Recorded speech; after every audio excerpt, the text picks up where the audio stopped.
Hello friends, welcome to Devansh cost diaries. ఇప్పుడు మీరు వినబోతుంది ఏ తీరం చేరిన ఈ బంధం స్టోరీలోని 72వ భాగం.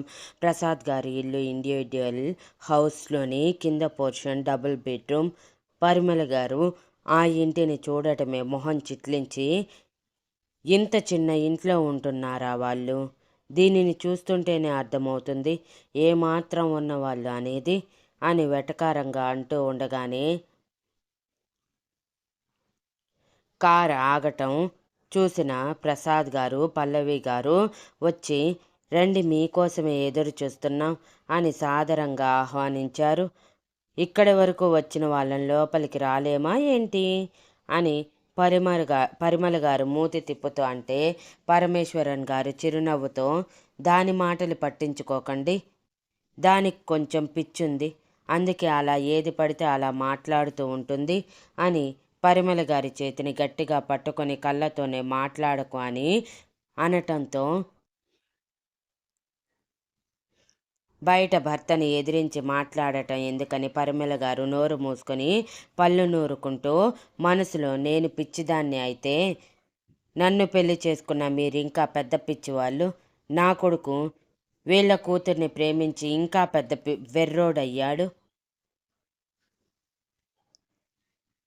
అని కసిగా అనుకున్నారు. మణికర్ కూడా చిన్న చిరునవ్వు వాళ్ళిద్దరికీ ఇవ్వగానే ప్రసాద్ గారికి, పల్లవి గారికి పరిమళ గారి క్యారెక్టర్ కొంచెం తేడాగా అనిపించి కూతురి సంతోషం కోసం సైలెంట్గా వాళ్ళ ముగ్గురిని తీసుకువెళ్ళి సోఫాలలో కూర్చోబెట్టి, ప్రసాద్ గారు కూడా కూర్చున్నాక ఆల్రెడీ తెచ్చిపెట్టుకున్న స్వీట్ హాట్తో పాటు వాటర్ కూడా తీసుకువచ్చి వాళ్ళ ఎదురుగా పెట్టారు.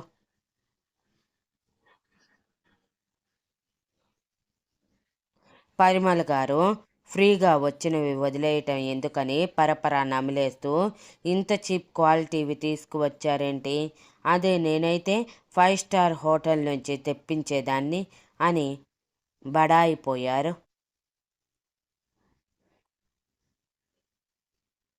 పరిమళ గారి మాటలకి పల్లవి గారి మొహం చిట్లించి, ఇవి 5 స్టార్ హోటల్లో దొరకవండి, స్వీట్ షాప్లో దొరుకుతాయి అని చెప్పి కిచెన్లోకి వెళ్ళిపోతే,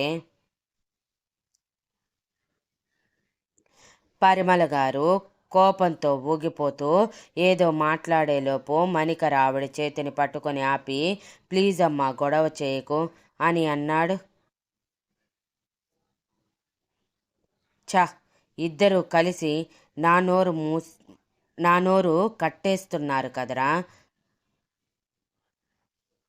నాకు టైం వచ్చినప్పుడు చెప్తాను ఒక్కొక్కరి సంగతి అని పళ్ళు నూరుకుంటూ పరిమళ గారు తినటం మాత్రం ఆపలేదు.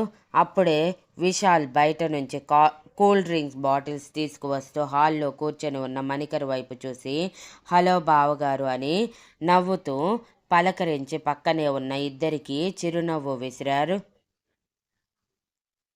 పరమేశ్వరన్ గారు విశాల్ని చూడటమే పాజిటివ్ వైబ్స్ రావటంతో చిరునవ్వు విసిరి, మీ కొడుకా అని అడిగారు ప్రసాద్ గారిని.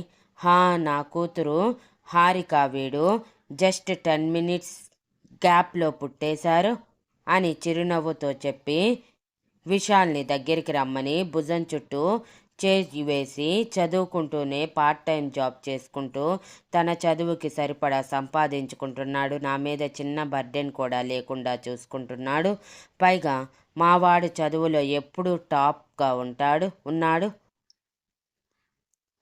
వీడిని నా కొడుకని చెప్పుకోవటానికి నేనెప్పుడూ గర్వపడతాను అని విశాల్ గురించి చెప్తూ ఉంటే, అబ్బో మీ కొడుకేనా, మా కొడుకు కూడా బాగానే చదివాడు, ఆ టాప్ ఏదో వచ్చాడు, అందుకే అంత పెద్ద కంపెనీలో జాబ్ చేస్తున్నాడు అని పరిమళ గారు మధ్యలో దూరి విశాల్ వైపు చులకనగా చూస్తూ అన్నారు.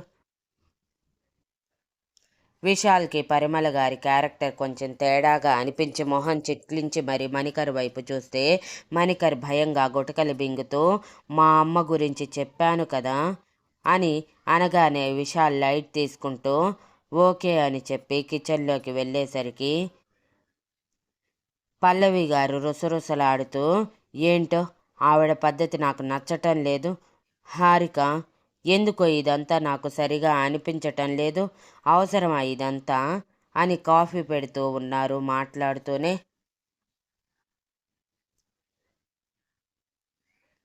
హారిక ఆవిడ మెడ చుట్టూ చేతులు వేసి, నేను చూసుకుంటా కదమ్మా. అయినా పైకి అరిచే వాళ్ళ మనసుల్లో ఏదీ ఉండదంట నీలాగే. ఎన్నోసార్లు మమ్మల్ని చిన్నప్పటి నుంచి అలానే అరుచి కదా పెంచింది. నిన్ను మేమెలా తప్పుగా అనుకోలేదో ఆవిడని కూడా అంతే తప్పుగా అనుకోము. అనవసరంగా టెన్షన్ పడకమ్మా. మణికర్ మీద నాకు నమ్మకం ఉంది అని చిరునవ్వుతో అంది. విశాల్ కూడా హారిక దగ్గరికి వచ్చి, అమ్మ చెప్పింది ఎందుకో నాకు కరెక్ట్ అనిపిస్తుంది హారిక. కానీ నీ మనసుని మరోసారి అడుగు. ఈ పెళ్ళి నీకు మనస్ఫూర్తిగా ఇష్టమైతేనే చేసుకో. ఒక్కసారి పెళ్లి చేసుకున్నాక నువ్వు వెనక్కి తిరిగి చూసుకోవటానికి ఉండదు. బాగా ఆలోచించుకో.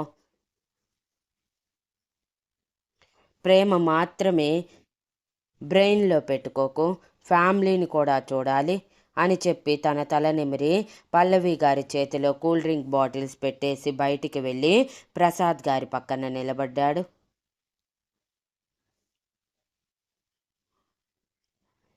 పల్లవి గారు బెంగగా హారిక చేతిలో కాఫీ కప్స్ పెట్టి పద అని అనగానే, డోంట్ వరీ అమ్మా. మీకు నచ్చకపోతే నేను ఏ పని చేయనని మీకు తెలుసు కదా. సో అనవసరంగా బాధపడకండి అని కాఫీ కప్స్ తీసుకొని బయటికి వచ్చింది. హారిక నెమలికంఠం రంగు పట్టు చీర కట్టి దానికి పింక్ కలర్ బోర్డర్ వచ్చి తన అందాన్ని కొంచెం పెంచితే మెడలో చిన్న నెక్లెస్ పెట్టుకొని చేతులకి మట్టి గాజులు వేసుకొని స్టోన్ స్టిక్కర్ కింద కొంచెం కుంకుమ పెట్టుకొని మొహంలో లక్ష్మీ కళ ఉట్టిపడేటట్టు కనిపిస్తూ కుందనపు బొమ్మల బయటికి వచ్చి చిరుసిగ్గుతో పరిమళ గారికి, పరమేశ్వరన్ గారికి, ఆ తర్వాత మణికర్కి కాఫీ ఇస్తూ ఓరగా కళ్ళెత్తి చూడగానే మణికర్ కళ్ళెగరేస్తూ కొంటెగా నవ్వుతూ కాఫీ కప్ తీసుకున్నాడు. కాఫీ ఇచ్చేసాక ట్రే తీసుకొని హారికని ప్రసాద్ గారి పక్కన కూర్చోబెట్టి కిచెన్లోకి వెళ్తే, మా అమ్మాయి హారిక అని ప్రసాద్ గారు గర్వంగా హారిక భుజం చుట్టూ చేయి వేసి పరిచయం చేశారు. పరిమళ గారికి హారిక చూడగానే నచ్చిన తన వెనక ఆస్తి లేదని, తన వల్లే తన కలల కన్నా జీవితం ఎదురుగా కనిపిస్తున్న అందుకోలేనంత దూరంలో ఉందని అర్థమవ్వగానే మూతి తిప్పుకుంటూ వెళ్ళిపోవటంతో విసురుగా తన వైపు చూస్తూ, ఈ అమ్మాయినేనా నువ్వు ప్రేమించింది అని అడిగారు మణికర్ని.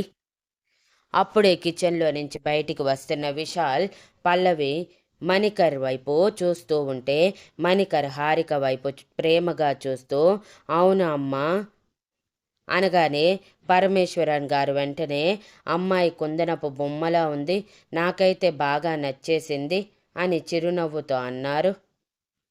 పరిమళ గారు వెంటనే హారిక వైపు చూస్తూ, ఏం చేస్తుంటావ్ అని దురుసుగా అడిగారు. హారిక నెమ్మదిగా, మణికర్ వర్క్ చేస్తున్న కంపెనీలోనే నేను కూడా వర్క్ చేస్తున్నాను 6 నెలల నుంచి అని అంది. ఓ, నువ్వు కూడా ఉద్యోగం చేస్తున్నావా?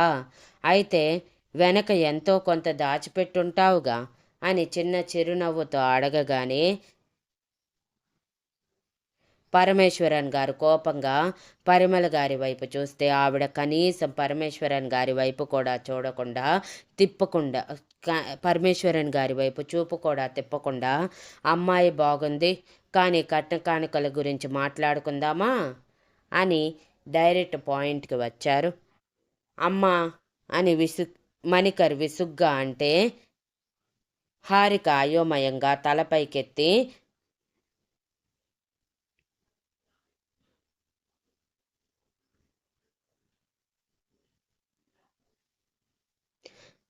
మణికర్ వైపు చూసింది.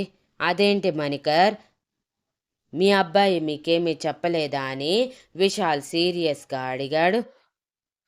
నువ్వుండు విశాల్ అంటూ ప్రసాద్ గారు ఆపి, మాకు ఉన్నది ఒకటే స్థలం, ఇద్దరికి సమానంగా ఎప్పుడో రాసేశాం.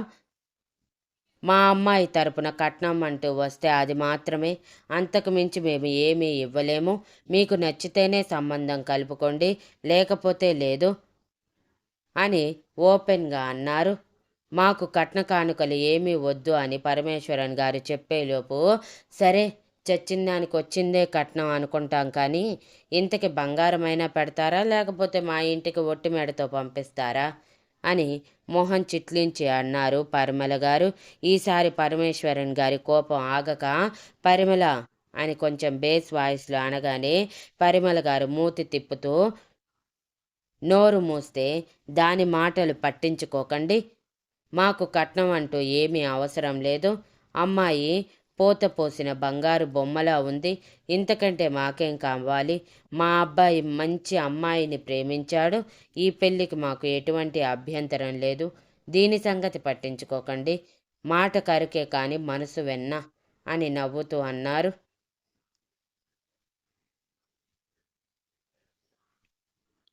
మీరు కాదు అంకుల్ చెప్పాల్సింది, ఆవిడ కూడా చెప్పాలి. మా ఇంటి ఆడపిల్లని ఇచ్చే చోట 100 సార్లు చెక్ చేసుకోవాలి మేము. ఇది ఆడపిల్ల జీవితానికి సంబంధించింది, చిన్న పొరపాటు కూడా చేయలేము అని పరిమళ గారి వైపు చూడగానే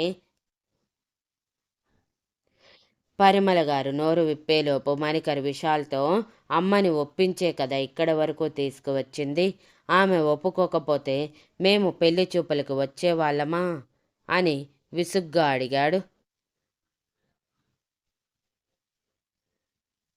మణికర్ అని అనగానే, అదేంటి ఇప్పటి వరకు బావగారు అని మళ్ళీ ఇలా అంటున్నావు అని మణికర్ ఆశ్చర్యంగా అడిగితే, ఇంతవరకు సంబంధం కలుపుకుంటారు అన్న నమ్మకం ఉండేది, ఇప్పుడు ఎందుకు అది సన్నగిల్లుతోంది అని పరిమళ గారి వైపు చూస్తూ చెప్పి, మీ అమ్మగారు మనస్ఫూర్తిగా ఒప్పుకున్నారా ఈ పెళ్ళికి అని అడిగారు.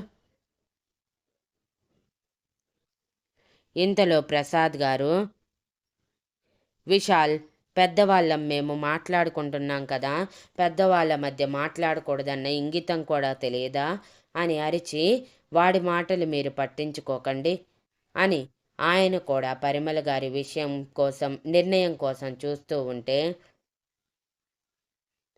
ఇంతలో మణికర్ పరిమళ గారి చెవి దగ్గరికి వచ్చి, చూడమ్మా, ఇప్పుడు కానీ నువ్వు ఈ సంబంధం చెడగొట్టావంటే నా రియాక్షన్ ఎలా ఉంటుందో నీకు తెలుసు అని బెదిరించాడు.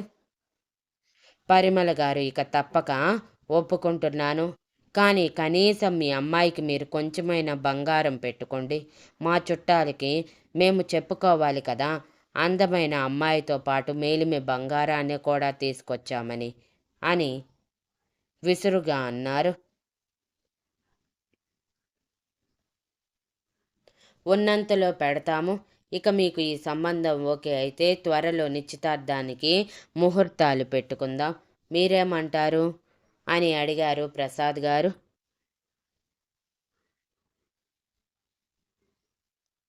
మావయ్య, మీరేమీ అనుకోకపోతే నాదొక మాట, ఈ నిశ్చితార్థాలు అవి మా కుటుంబానికి అచ్చిరావు కాబట్టి డైరెక్ట్గా పెళ్ళి పెట్టుకుందాం, మీరేమంటారు అని చెప్పి మనసులో ఈ ఎంగేజ్మెంట్లో కూడా అమ్మ ఏదో ఒక గోల చేస్తుంది, అంత రిస్క్ ఎందుకు అని అనుకున్నాడు.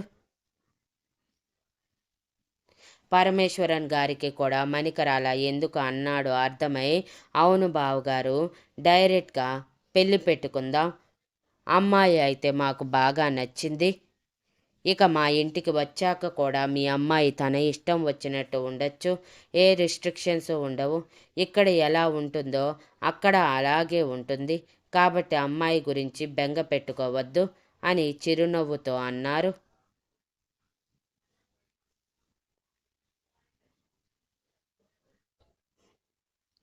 పరిమళ గారు మాత్రం ఏమీ మాట్లాడకుండా పెళ్లి చూపులు మొత్తం అయిపోయాక తిరిగి వెళ్తూ వెళ్తూ హారిక మెడలో ఉన్న నెక్లెస్ పట్టుకొని, ఇది బంగారమేనా లేకపోతే 1 గ్రామ్ గోల్డ్నా అని కళ్ళు చిన్నవి చేసి అడిగితే, బంగారమే వదిన గారు, 24 క్యారెట్స్ అని పల్లవి గారు ఇబ్బందిగా అంటే, కనీసం ఇదైనా ఉంది సంతోషం అని చెప్పి వెళ్ళిపోయారు పుల్లవిరుపుగా.